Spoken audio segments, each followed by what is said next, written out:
என்னுடைய அண்ணாவாகிய தர்மானாவிடம் விடைபெற போது அண்ணா ஒரு வார்த்தை சொன்னார். அவர் சொல்றதை விட அருமையான வார்த்தை நான் சொல்றேன். என்ன வார்த்தை? யாரு கேளு. ஏய், நீ சொல்றதை கேட்டா போயிடுவாங்களா? அவங்க கிட்ட கூட நிக்க மாட்டாங்க சாமி. இப்படியா? அடுத்த செகண்டே அவங்க ஓடிடுவாங்க. என்ன வார்த்தை? என்ன தெரியுமா? நேரா அங்கிருந்து கோயிலுக்கு போய் எல்லாம் கழட்டிடுறேன். எது? தடுக்க கழட்டிடுறேன். கழட்டிட்டு அதுக்கப்புறம் இந்த ட்ரெஸ்ஸை கழட்டுறேன். எல்லாத்தையுமே டோட்டலாவே 6 நாள் எல்லாம் கழட்டிட்டு என்ன பண்ணுறது தெரியுமா? என்ன பண்ணணும்? அதான் போய் நடந்தாங்க சொல்றேன். ரெடி பண்ணேனா 20 வந்து கால் பண்ண மாதிரி போடுறேன். கால் பண்ண மாதிரி போடுறேன். கால் போடு. இதெல்லாம் வந்துச்சு. நேரா போய் கோயில் எல்லாம் கழட்டிடுறேன். மூஞ்சை கூட அழிச்சிடுறேன். உன்னால எவனும் முடியுமோ அவளை முடிஞ்சு வந்து ஏற்றி போயிடுச்சாமி. பக்கம் போட்டு நிக்கிறது. நீ சொன்னதை செஞ்சா சிவபெருமானுக்கு வரம் தருவாரா? நீ சொல்லுறது கிடையாது. போயிருது என்னது? தோசை அப்படி இருந்தாலும் அண்ணா ஒரு வார்த்தை சொன்னான். என்ன வார்த்தை? தப்பியாச்சுனா நீ செல்வதோ அடங்கமான கானகத்தின் வழி.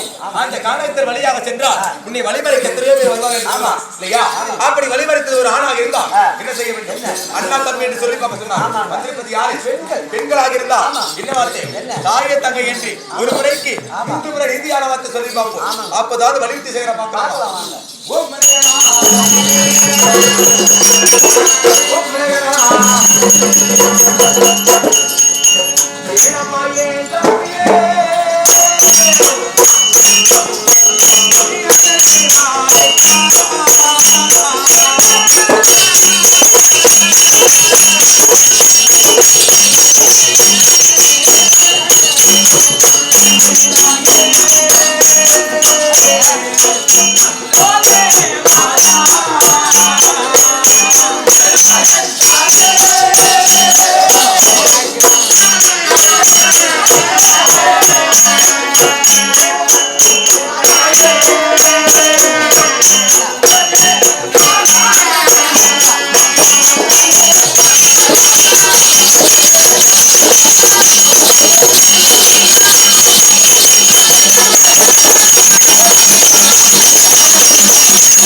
கேளுங்கள் பெண்களே, இப்படி எல்லாம் சிவபெருமான் தவத்துக்கு செல்பவனை நீங்க அந்த வழிமறைக்கிறீர்களே, நீங்க யார் தெரியுமா?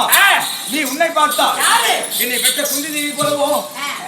ஆமா ஆமா, உன்னை பார்த்தா என்ன பார்த்தா என்னை வளர்த்த சிற்றன்னையாக விளங்கும் மாந்தா தேவி போலவோ மாதாதேவி போறோம் ஆமா எங்க அம்மா தானே மற்ற பெண்கள் எல்லாம் பார்த்தோன்னே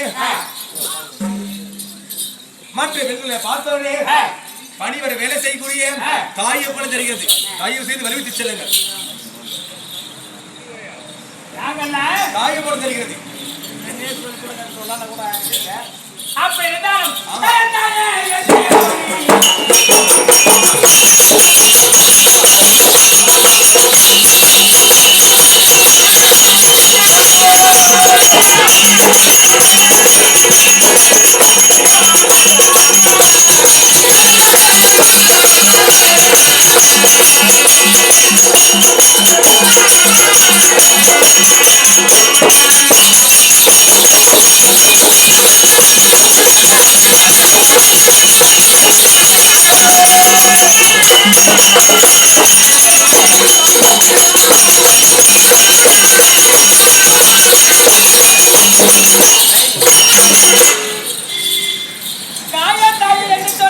என்று சொல்லி கத்தவும் பேச வேண்டாம்.